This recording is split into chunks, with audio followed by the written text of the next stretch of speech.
आज ही ओला dock app download करें। ओला dock, doctor का अपॉइंटमेंट आसानी से। अस्सलाम वालेकुम, मेरा नाम डॉक्टर ज़फ़र इकबाल है। मैं प्रोफेसर ऑफ ENT हूँ। तो आज हम एक इम्पॉर्टेंट मौजू है उसके बारे में डिस्कस करना है। ये तो इंतहाई इम्पॉर्टेंट टॉपिक है और इंतहाई जो है ना मिस डायग्नोज होता है, यानी आम डॉक्टर भी उसको डायग्नोज नहीं कर सकते। तो ओटाइटिस एक्सटर्ना या आपको पता है कि ईयर जो है ना उसके 3 पार्ट होते हैं, एक्सटर्नल ईयर, मिडल ईयर और इनर ईयर। तो जो एक्सटर्नल ईयर है उसका जो इन्फ्लेमेशन होती है उसको कहते हैं ओटाइटिस एक्सटर्ना। अच्छा, हमारे पास आजकल पेशेंट आते हैं जी, डॉक्टर साहब हम नहा के आए हैं तो जो स्विमिंग पूल पे गए तो कान बंद हो गया, उसके बाद दर्द वगैरह हो रही है।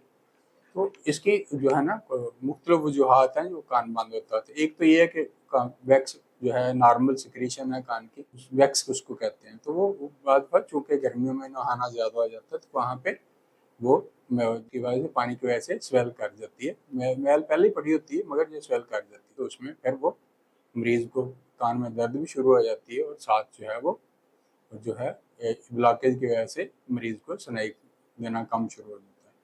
तो उसको फिर हम क्या करते हैं, उसको दवाई वगैरह डाल के जो उसको मैल को नरम करती है, उसके बाद हम उसको साफ कर देते हैं। अच्छा, दूसरी जो एक इम्पॉर्टेंट डिजीज़ है वो आजकल जो आती है ख़ासतौर पे गर्मियों में और बरसात में पर बहुत ज़्यादा आती है, वो होती है फंगस कान के अंदर, उसको ऑटोमाइकोसिस कहते हैं। तो उसमें जो मेन सिम्टम पेशेंट की होती है वो ये कहता है कि जो डॉक्टर साहब तो जो है फेज सा कान से उसमें मटेरियल निकलता है और खारिश कान में बहुत ज़्यादा होती है। तो वो बेसिकली फंगस होती है। तो उसको जो है वो मरीज जो है वो एंटीबायोटिक वगैरह डालते रहते हैं या एंटीबायोटिक खाते रहते हैं मगर उसका कोई रिस्पॉन्स नहीं होता, क्योंकि फंगस होती है। उसको जब तक उसको साफ करके एंटी फंगल ड्रॉप्स ना डाले जाए तो वो मरीज ठीक नहीं होता। तीसरा जो इम्पॉर्टेंट आता है वो बैक्टीरियल इन्फेक्शन होती है, उसको ओटाइटिस एक्सटर्ना कहते हैं। जो खासकर डायबिटिक वगैरह में मैलिग्नेंट ओटाइटिस एक्सटर्ना उसको कहते हैं।